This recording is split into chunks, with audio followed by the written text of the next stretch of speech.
Hello friends, जय जोहार संगवारी हो। स्वागत है आप सभी का छत्तीसगढ़िया न्यूज में एक बार फिर से। चलिए जानते हैं छत्तीसगढ़ में आम आदमी से जुड़ी हुई आज की कुछ खास खबरें। चलिए ब्लैक फंगस की अपडेट की बात करें तो छत्तीसगढ़ में अब तक ब्लैक फंगस से 16 लोगों की मौत हुई है, तो वहीं 3 लोग स्वस्थ होकर घर जा चुके हैं। छत्तीसगढ़ में अब तक 144 मरीजों का इलाज चल रहा है। दुर्ग में सबसे ज़्यादा 40 मरीजों का इलाज, तो वहीं रायपुर में 28 मरीजों का इलाज चल रहा है। छत्तीसगढ़ में पिछले 24 घंटे के दौरान 2437 नए कोरोना मरीज मिले हैं, तो वहीं 5991 लोग ठीक होकर अपने घर जा चुके हैं। प्रदेश में अब तक वर्तमान समय में कुल एक्टिव मरीज 42,914 है। पिछले 24 घंटे में 64 लोगों की जान भी गई है, जिसे मिलाकर अब तक प्रदेश में 12,979 लोगों की मौत हो चुकी है। आपको बता दें कि छत्तीसगढ़ में बीते दिनों 62,358 सैंपल की जाँच की गई, जिसमें करीब 2700 कोरोना पॉजिटिव मिले।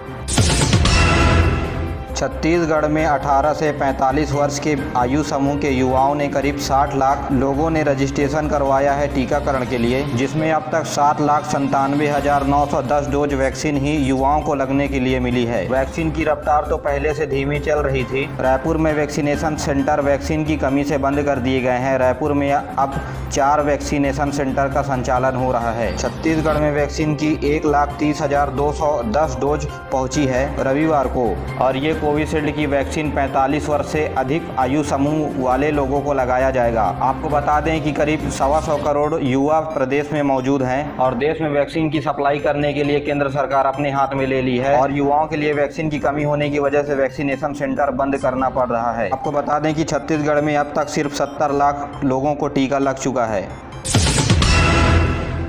सूरजपुर के धरसेरी गांव में कुएं के धंसने से 3 मजदूर की मौत हो गई। आपको बता दें कि मनरेगा के तहत कुएं का निर्माण किया जा रहा था, जिसमें 13 मजदूर काम कर रहे थे। 7 मजदूर कुएं के ऊपर और 6 मजदूर कुएं के अंदर काम कर रहे थे। इसी दौरान 13 फीट मिट्टी भरभरा कर नीचे गिर गई। इसमें से 3 मजदूर की मिट्टी से दबकर मौत हो गई और 3 मजदूर को आनन फानन में बाहर निकाला गया। इन तीनों मजदूरों को बचाने के लिए रेस्क्यू ऑपरेशन चलाया गया, लेकिन उन्हें बचाया नहीं जा सका। तीनों मजदूरों के शव बरामद कर लिए गए हैं। भूपेश बघेल ने इस मामले को संज्ञान में लेते हुए इन मजदूरों के परिवार को मुआवजा देने की बात कही है।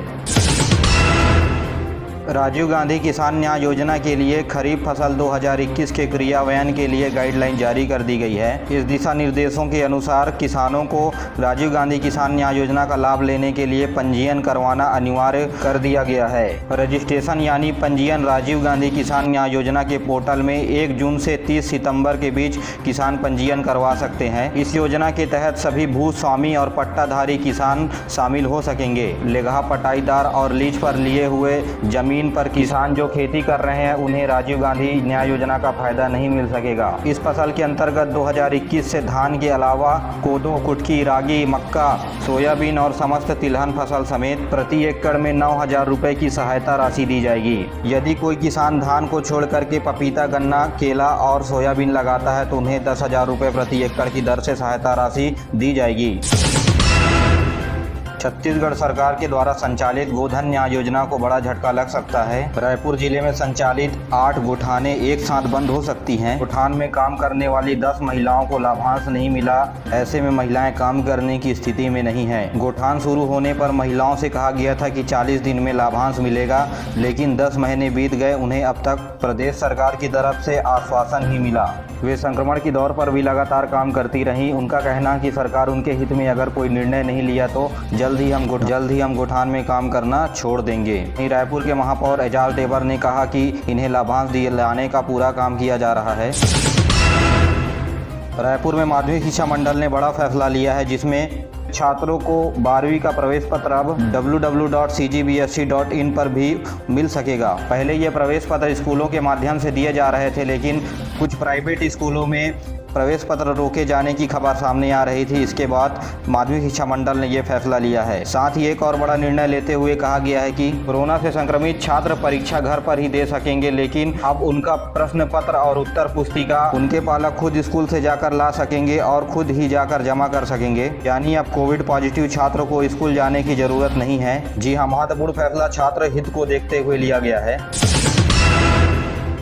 चलिए अब छत्तीसगढ़ की मौसम की बात करें तो छत्तीसगढ़ में नौतपा के 6 दिन बीत चुके हैं। तो वहीं तापमान में कुछ वृद्धि भी देखने को मिली है। अधिकतम तापमान 43 डिग्री पहुंच गया है। जहां राजनांदगांव जिला प्रदेश में सबसे ज़्यादा गर्म है, तो वहीं रायपुर और दुर्ग की बात करें तो 42 डिग्री तापमान रहा। मौसम विभाग की माने तो प्रदेश में कुछ जगहों पर हल्की बारिश होगी, लेकिन बारिश की वजह से मौसम पर असर या तापमान पर असर देखने को नहीं मिलेगा। छत्तीसगढ़ में लगातार हाथियों का आतंक फैल रहा है, जिसके शिकार ग्रामीण हो रहे हैं। इसी को देखते हुए कोरबा जिले के लेमरू क्षेत्र में वर्तमान में प्रदेश सरकार ने एलिफेंट रिजर्व बनाने के लिए सुरक्षित रखा था, लेकिन हाथियों के लिए अभ्यारण्य क्षेत्र बनाने को छोड़ सरकार ने एलिफेंट रिजर्व के जंगल को अडानी की कोल माइंस को सौंप दिया है। लेमरू क्षेत्र के 8000 स्क्वायर किलोमीटर के क्षेत्र में जो ग्रामीण क्षेत्र आ रहे थे, उन्हें मनाने के लिए सरकार अक्टूबर में सहमति ले रही थी। इसके बावजूद मार्च में वहीं कोल की खदान को मंजूरी दे दी गई। इन जंगलों को काट करके कोयला निकालने का काम अडानी ग्रुप को दे दिया गया है।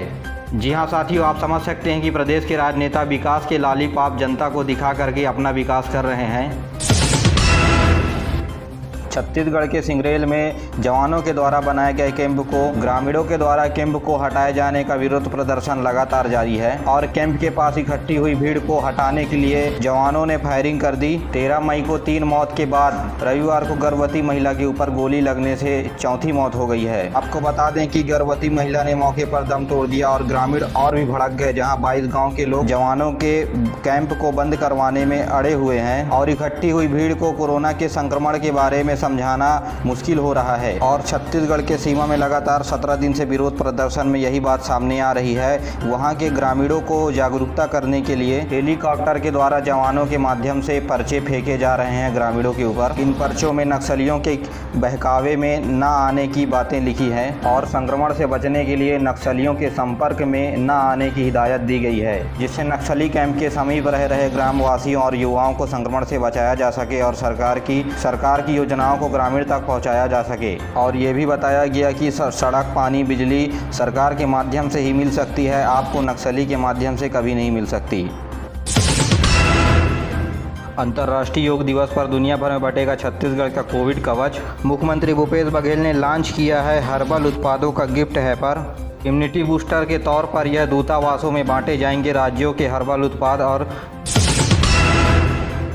इसी बीच साथियों, रायपुर में वेंटिलेटर पर कानून की नई व्यवस्था।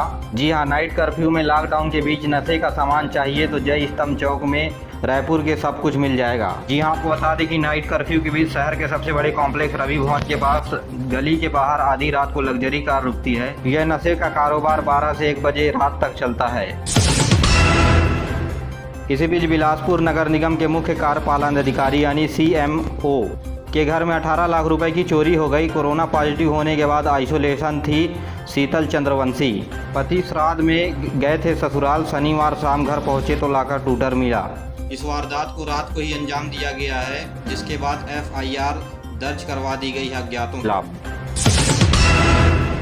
इसी बीच दुर्ग में महिला के साथ 57 करोड़ रुपए की धोखाधड़ी हुई है। सिंप्लेक्स लिमिटेड की MD ने कोलकाता में 13 लोगों के खिलाफ दर्ज कराई FIR। कंपनी की यूनिट के कब्जे का आरोप। मेरे प्यारे साथियों, आज के लिए बस इतना ही। तो वीडियो को लाइक करें, चैनल को सब्सक्राइब करें और अपने दोस्तों के साथ जरूर शेयर करिए। दीजिए मुझे इजाज़त, मिलते अगले वीडियो में। तब जय हिंद, जय छत्तीसगढ़, घर में रहे।